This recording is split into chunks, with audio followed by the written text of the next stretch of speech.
I have some major Microsoft news for you today. Microsoft is discontinuing another app in 2023. They revealed on January 11th that they will retire the Wiki Page after 5 years this coming April. Now, let's be real, the performance for this app was not being used by the majority of the subscribers, and in Microsoft doing more with less mentality, they replaced it with a valuable and more useful app, the Notes app, which is powered by OneNote. In this short video, I'm going to highlight what to expect. Watch the other video that gives more details about this news, and I discuss a proposed workflow as a guide if you have a lot of wiki pages that is being impacted by this change.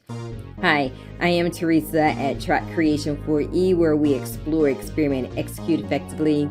On my channel, you will find more Microsoft news and tips where I talk about the best practices, key functionality, and the limitations so you can simplify your workday all day, every day. Okay, let's get back to the news. In mid-February, user will see a banner across the Teams channel saying you can begin exporting the Wiki page to the Notes app. They are providing you with exporting tool.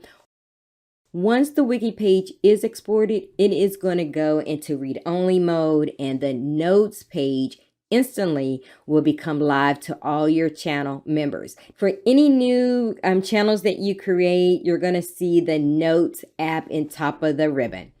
Microsoft did say expect some formatting cleanup and some other activities you may have to do, like delete the Wiki tab from the Microsoft Teams ribbon. Again, watch my full detail retirement video because I will provide you with some more tips and more things you need to think about for this process. I just wanted to give you a heads up. The Wiki page is being retired and there's some things that you're going to have to do, and I hope to see you in the next video.